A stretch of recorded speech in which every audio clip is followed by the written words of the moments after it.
Hello students. Next we have the second part of ammonia. In this we'll study about the chemical properties of ammonia. The first chemical property, that is ammonia, is basic in nature. Basic nature of ammonia gas. That is the aqueous solution of ammonia. What is the aqueous solution of ammonia? Ammonia dissolved in water. Once it is dissolved in water, it forms ammonium hydroxide. Ammonium hydroxide is alkaline and acts as a weak base. So what is a weak base? It dissociates to give low concentration of OH ions. So an aqueous solution of ammonia, that is ammonium hydroxide, is alkaline and acts as a weak base. Hence it dissociates to give hydroxyl ions in low concentration. So that is why ammonia gas, as a dry gas, it is not basic. Only when it dissolved in water, it is basic in nature. So ammonia plus water gives ammonium hydroxide. Ammonium hydroxide dissociates to give NH4 plus and OH minus ion. The presence of OH ion imparts alkaline behavior to ammonium hydroxide. So if this OH is not present, then ammonia gas is not alkaline in nature. So completely dry ammonia is not alkaline in nature.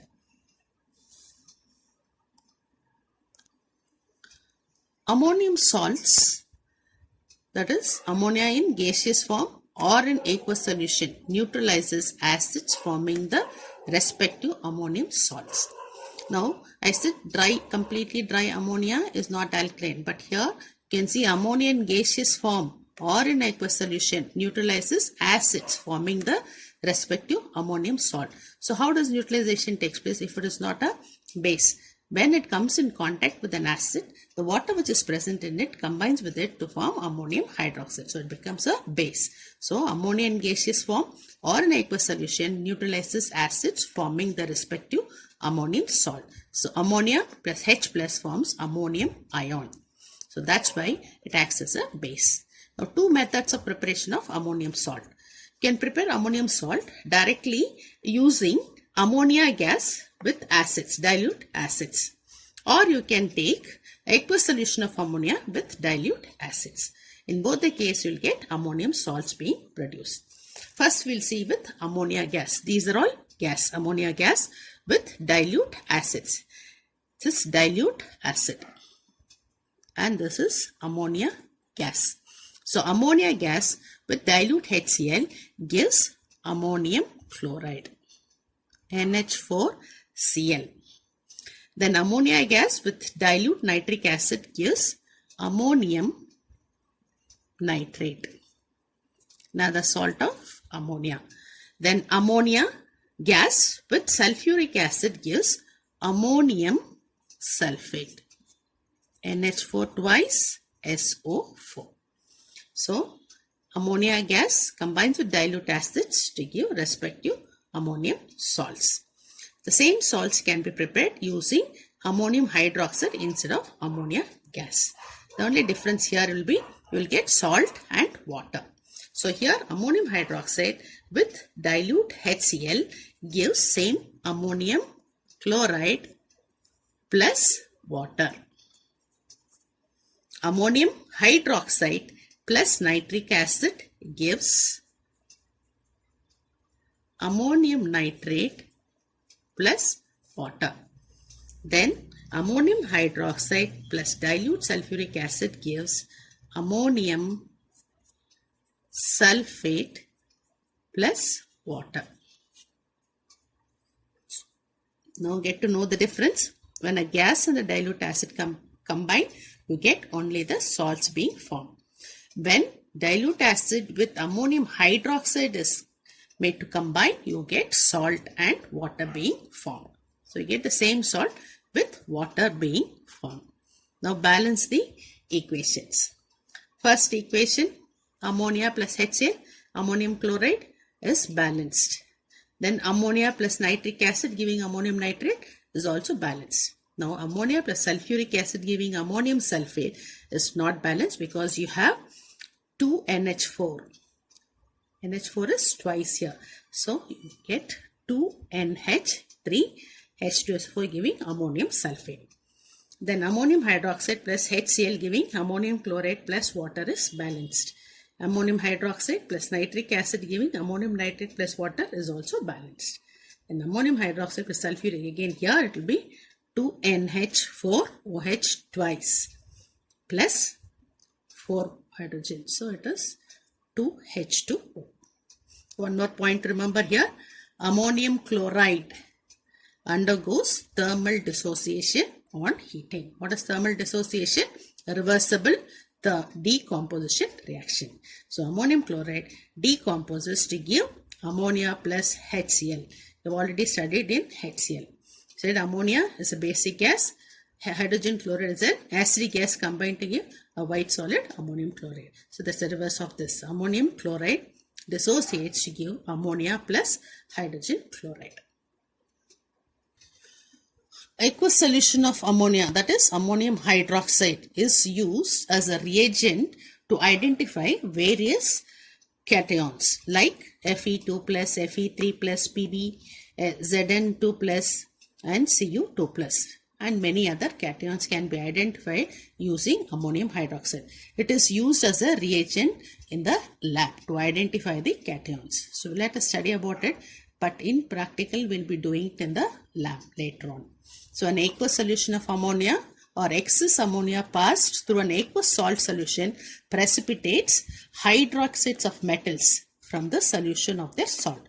So if you take salts like this of different, like ferrous sulfate, ferric chloride, lead nitrate, zinc sulfate, copper sulfate, this salt solution, you should make a solution of this, and to that if you add ammonium hydroxide, they give out different colored precipitates by which you can identify which is the cation which is present in the given salt. It is used in analytical chemistry. Now let us see. The precipitate which are hydroxides of metallic radicals vary in color and solubility. What solubility? When you add it in excess, if there is a precipitate form, whether it is soluble or insoluble.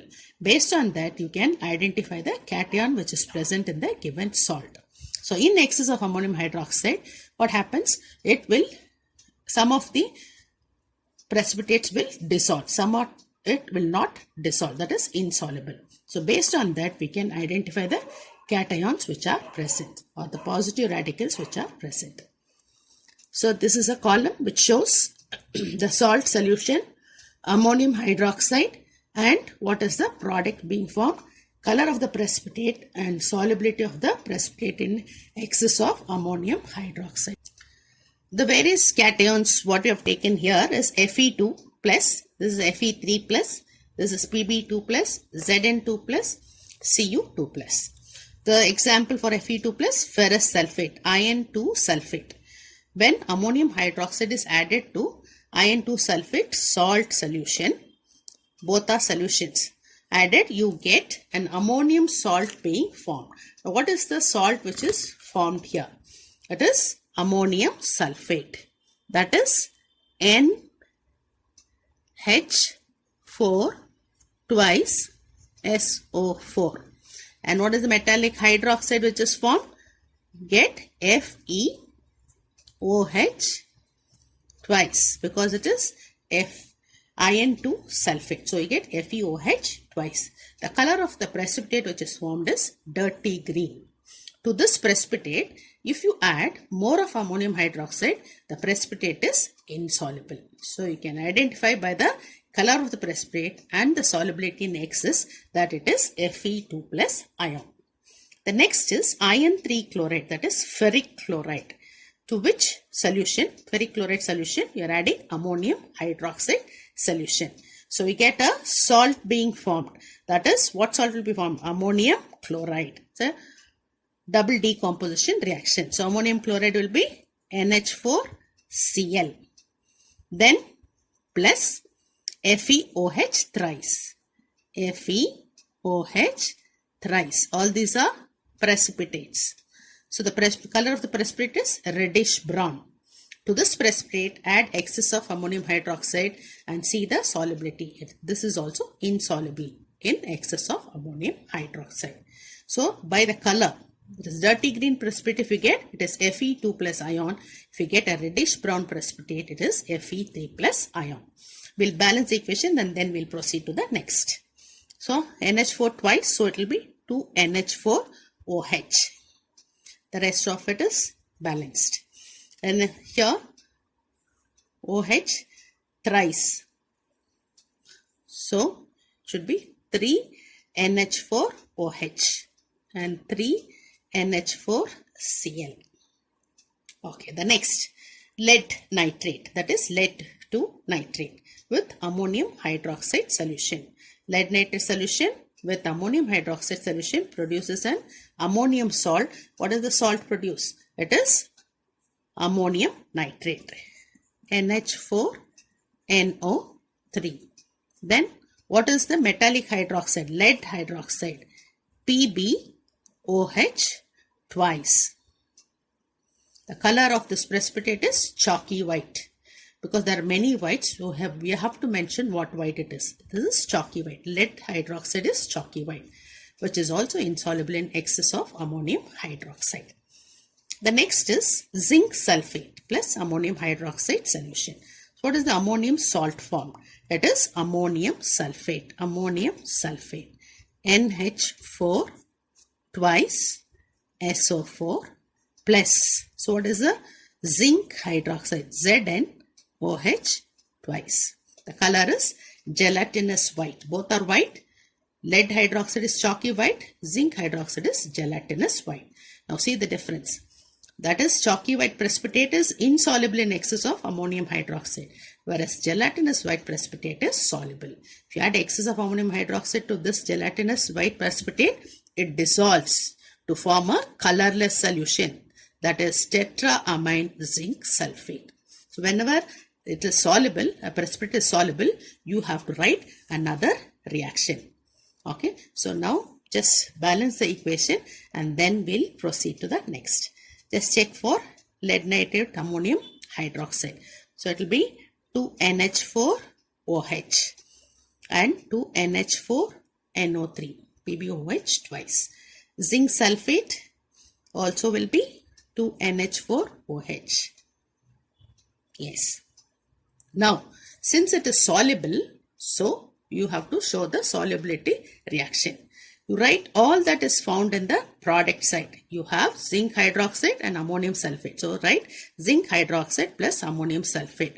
To this, you are adding more of ammonium hydroxide to see how whether it's soluble or not. So when you add more of ammonium hydroxide, this precipitate, that is zinc hydroxide, dissolves to form tetraamine zinc sulfate. Tetraamine NH3 zinc sulfate and water. This is a colorless solution. So gelatinous white precipitate dissolves to give a colorless solution. The next, copper 2 sulfate with ammonium hydroxide. To get ammonium salt is ammonium sulfate.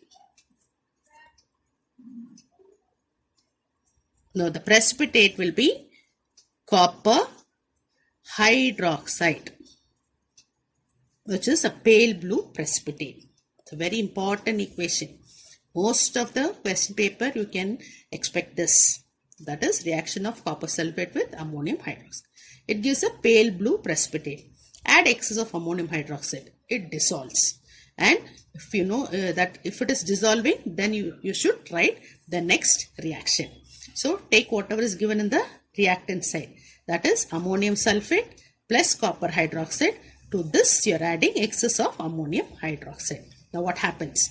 You get a complex salt being formed like zinc, tetraamine zinc sulfate. You get tetraamine copper sulfate plus water.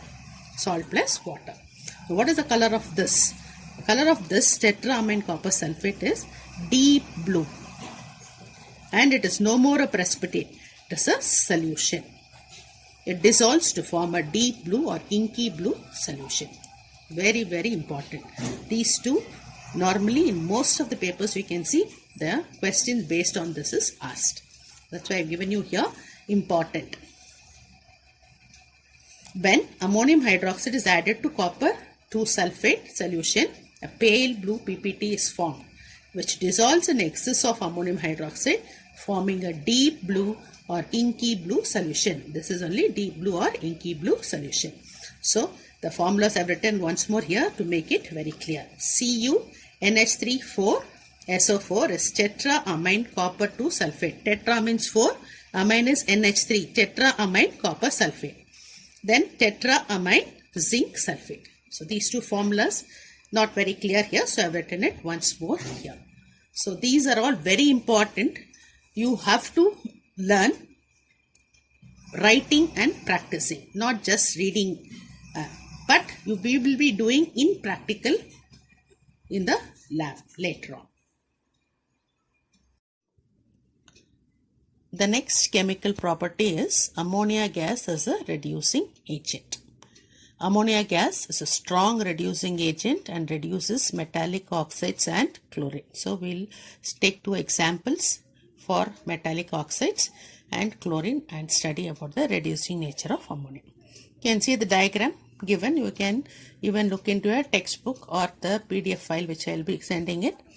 You can see a combustion tube inside which is kept PbO, that is metallic oxides, and dry ammonia gas is passed over. This is heated. This lead oxide and copper oxide are heated, and then dry ammonia gas is passed over the combustion tube. This is called as combustion tube. And then the oxides get reduced to metals with the liberation of water and then nitrogen. So the gas water vapor is condensed here in the U tube, and the gas nitrogen is collected in the gas jar. Then the lead and the copper metal remains in the combustion tube. That is, the reduced metals lead and copper remains in the combustion tube. Now how this happens? Ammonia reduces heated metallic oxides to metal. So when ammonia gas is passed over, heated copper 2 oxide, which is black in color, gets reduced. What is reduced means? Oxygen is removed. So you get copper, which is a brown metal, with water and nitrogen being formed. Then when ammonia is passed through the combustion tube, heated lead 2 oxide is reduced to lead, that is Pb, plus H2O plus N2. So the color of PbO is buff yellow, which gets changed to grey. So you know that it is reduced. Otherwise we will not be able to identify whether oxygen is removed or not. This is because of the color change. Black copper 2 oxide changes to brown copper. Then buff yellow lead 2 oxide changes to grey lead metal. These are two different words. Buff yellow, don't write it together, it gives a different meaning. So it is buff yellow in color changes to grey lead metal. So this is how ammonia acts as a reducing agent. Now balance the equations. Nitrogen 2, so it is 2NH3. Then you get 3CuO. So therefore copper also will be 3 and hydrogen will be 4. So it is 2H2 and N2. This is a gas. Then ammonia with lead 2 oxide will also be the same because the valencies are the same. 2, 3 Pb and 3 H2O. It should be 3Cu plus 3H2O, not 2. So here also 3 H2O and N2, which is also gas. Now check, 3 2s are 6, 3 2s are 6 hydrogen. Yes, it's balanced. So this is also very important reaction. Reducing nature of ammonia gas. It's a strong reducing agent. Reduces metallic oxides to their metals. Two examples, copper 2 oxide and lead 2 oxide. You have to write with the color changes. Then in the heading we saw it reduces metallic oxides and chlorine. So this is metallic oxides, now chlorine. Ammonia reduces chlorine to hydrogen chloride. So what is reducing here means addition of hydrogen. So chlorine becomes hydrogen chloride. So where these are two equations you have here. In one of the equation you take more of ammonia, that is ammonia in excess. The next you will find chlorine in excess, and then you will see what are the products being formed. Now ammonia in excess, when ammonia and chlorine are mixed, the chlorine is reduced to HCl, which combines with excess of ammonia forming ammonium chloride. So you are taking ammonia and then chlorine, it gives HCl and N2. Now what you are doing, you are going to add excess of ammonia to this. So add excess of ammonia to HCl, which is already formed. So you'll get NH4Cl. Now check the equation, both the equations. Balance the second equation. There are 6 HCl, so it should be 6 NH3 and 6 NH4Cl. Now you can add up the equation. If something is common on the opposite side, you can cancel. So now you have 2 NH3 plus 6 NH3, that will be 8 NH3, plus you have 6 HCl on the reactant side and 6 HCl on the product side. So you can cancel this. And then 3 Cl2 giving 6 NH4Cl plus N2. So this is a final equation. You have 8 NH3 plus 3 Cl2 giving 6 NH4Cl plus N2. So if you take ammonia in excess and chlorine is added to it, you get ammonium chloride and nitrogen. I have shown you in 2 equations. You can write the final equation. Then when you take chlorine in excess, instead of ammonia in excess, now you are taking chlorine in excess. Ammonia combines with chlorine in excess to form hydrogen chloride, HCl, plus nitrogen trichloride, NCl3. It's a yellow explosive liquid. Nitrogen trichloride is a yellow explosive liquid. So see the difference here. You have the same reactant, ammonia and chlorine, but here ammonia is excess, so you get ammonium chloride and nitrogen, whereas here chlorine is in excess, so you get a different product, hydrogen chloride and nitrogen trichloride. So very, very important. So what happens when ammonia is in excess, when chlorine is in excess? This is to show that ammonia reduces chlorine to hydrogen chloride. So note, ammonia is thus oxidized by metal oxide, that is copper oxide and lead oxide are examples, and by a gas other than oxygen. Test for ammonia. So action on indicators. Now we are not taking dry ammonia gas, it is ammonia solution. If it is a dry ammonia, this test will not be answered. So it is ammonia solution. Turns red litmus blue, that means it is alkaline. Methyl orange turns yellow. Phenolphthalein, which is colorless, turns to pink.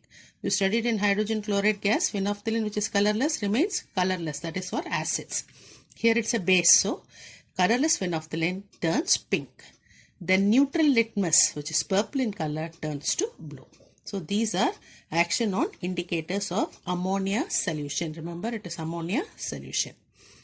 The next is ammonia gives wide dense fumes of ammonium chloride with HCl. It is already done in HCl also.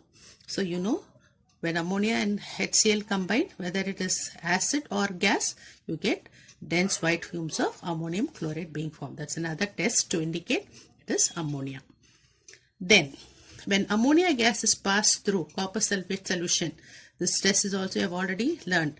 It gives a pale blue PPT of copper to hydroxide. You have studied in that test for cations. So when you pass ammonia gas through copper sulfate solution, a pale blue PPT of copper hydroxide is formed. The pale blue precipitate turns into deep blue solution on passing excess of ammonia. So you are passing ammonia here, but then because it's a solution of copper sulfate, it combines with the water and forms ammonium hydroxide. Therefore, it gives a precipitate, pale blue precipitate with little of ammonium hydroxide. In excess, the precipitate dissolves to form a deep blue solution. So this is another test for identifying ammonia. This is a very important test for ammonia, that is colorless naseless reagent. A naseless reagent is potassium mercuric iodide. Potassium mercuric iodide, which is colorless, turns pale brown when ammonia gas is passed through it. When you pass in excess, a brown PPT is obtained. So colorless naseless reagent turns pale brown on passing excess of ammonia a brown precipitate is obtained. What is Nessler's reagent?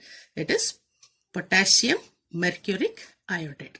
This is a very important test for ammonia, because this test is done only for ammonia, whereas ammonium hydroxide test we do it for many other cations, but Nessler's reagent test is done only for ammonia. So therefore this is a very important test.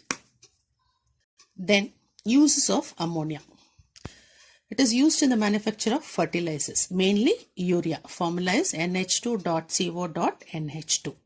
Then ammonium sulfate, ammonium nitrate, calcium ammonium nitrate, diammonium hydrogen phosphate. These are all fertilizers which are made from ammonia, using ammonia. And it is used in the manufacture of explosives, that is ammonium nitrate. Then some of the synthetic products. It's a source of hydrogen and source of nitric acid. Ammonia is a source of hydrogen and source of nitric acid. Then some of the ammonium compounds like ammonium carbonate is called a smelling salt. It can revive a fainted person because of its smell. So it is called a smelling salt. Ammonium chloride is used as cleaning metal surfaces, used for cleaning metal surfaces, and it is also used in dry cell. These are some of the ammonium compounds and their uses. Then liquor ammonia and liquid ammonia. Very important. You should know the difference between liquor ammonia and liquid ammonia. Now what is liquor ammonia? Aqueous solution of ammonia, that is ammonium hydroxide, used as a cleansing agent. What is liquor ammonia? Aqueous solution of ammonia in water. That means ammonium hydroxide is used as a cleansing agent. Why it is used as a cleansing agent? Because it emulsifies fats, grease on the cloth. And it is also used for cleaning window panes, porcelain articles. Then what is liquid ammonia? Ammonia gas liquefied at low temperature. It is gas which is liquefied, whereas liquor ammonia is dissolved in water. So it is ammonium hydroxide. This is only NH3. This is NH4OH, whereas this is NH3. So liquid ammonia is ammonia gas liquefied at low temperature. And what is its use? It is used as a refrigerant in ice plants because it is highly volatile and has a high latent heat of evaporation and easily liquefies under pressure at low temperature. So when ammonia is liquefied, it gives out 5.7, it absorbs, not gives out, absorbs 5.7 kilocalories of heat. So thereby it is used as a refrigerant in ice plants. So these are some of the important points. It is used in refrigerant in ice plants because it is highly volatile, easily vaporizes, has a high latent heat of evaporation, easily liquefies under pressure at low temperature. So that's why it is used in refrigerants. So if therefore liquid ammonia is evaporated, a relatively large amount of heat is absorbed from the surrounding and the water is converted to ice. The last part of the lesson, and the very important part of the lesson, because this is something about environment. So you can expect a definite question from this part of the lesson. So this is about chlorofluorocarbons. What are chlorofluorocarbons? They cause ozone depletion, and in short we write it as CFC. One example for a chlorofluorocarbon is freon, CFCl3, chlorofluorochloride.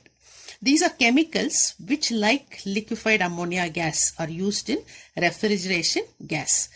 So why it is used? Because unlike ammonia, liquid ammonia, chlorofluorocarbons enter the atmosphere due to their use as coolants in refrigeration and AC plants and cause ozone depletion in the atmosphere. So chlorofluorocarbons are decomposed by UV rays to give free chlorine radicals. You can see here chlorofluorocarbons get decomposed to give free chlorine radical. This chlorine atoms breaks ozone layer. Why? Because they combine with the ozone to form oxygen and hypochlorite, causing ozone depletion. So this is how chlorofluorocarbons are responsible for ozone depletion, because they get decomposed to give chlorine atoms, and these chlorine atoms combine with the ozone and form oxygen and hypochlorite. So therefore they cause ozone depletion. Then suitable alternatives to chlorofluorocarbons, because they cause ozone depletion. There are other suitable alternatives which are being used nowadays, which are not ozone depleting. They are HCFC, that is hydrochlorofluorocarbon. They are HCFC 123, HCFC 124, HFC 125. These are just common names. They have their chemical names which you will understand only after you learn organic chemistry. That is SCFC 123 is 2,2-dichloro-1,1-trifluoroethane, and SCFC 124, that is 2-chloro-1,1,1,2-tetrafluoroethane. So if I tell you these names, it's quite confusing now. You just remember the suitable alternatives to chlorofluorocarbons are HCFC 123, 124 and HFC 125. The full form of HCFC is hydrochlorofluorocarbon. Please check the description box for assignment and the PDF file. Thank you.